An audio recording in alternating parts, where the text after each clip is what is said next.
लोकसभा चुनाव के बाद राहुल गांधी की नजर 261 सीटों पर है। देखिए, ये 261 सीटें लोकसभा की नहीं है और ना ही राज्यसभा की हैं। ये 261 सीटें जो है ना, ये विधानसभा की हैं। इस साल 4 राज्यों में विधानसभा चुनाव होने वाले हैं।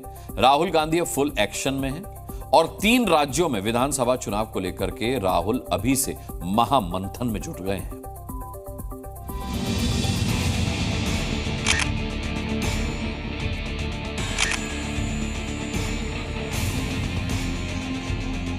एक चुनाव खत्म होते ही अगले चुनाव की तैयारी, ये रणनीति एक समय में बीजेपी के लिए कही जाती थी, लेकिन अब इस नीति पर राहुल गांधी ने अमल तेज कर दिया है। राहुल गांधी अभी अभी नेता विपक्ष बने हैं और इसके साथ ही उन्होंने आने वाले चुनावों की रणनीति भी बनानी शुरू कर दी है। अगले कुछ महीनों में राज्यों में विधानसभा चुनाव होने हैं और राहुल अपने रणनीतिकारों के साथ मिलकर उसकी तैयारी में जुट गए हैं। आज जम्मू कश्मीर का नंबर था। कांग्रेस पार्टी जम्मू कश्मीर में चुनाव की प्लानिंग पर काम कर रही है। जम्मू में कांग्रेस का शासन 16 साल पहले तक हुआ करता था। अब राहुल गांधी की कोशिश होगी कि कैसे जम्मू कश्मीर में फिर से सत्ता में वापसी करें। इससे पहले राहुल गांधी ने झारखंड और हरियाणा विधानसभा चुनाव को लेकर भी बैठक की थी।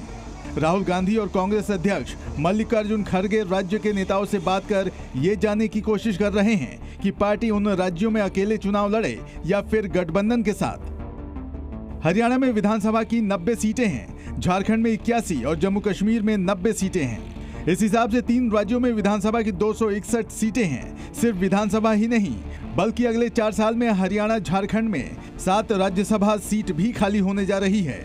जो भी यहाँ जीतेगी, राज्यसभा सीट भी उसी की होगी।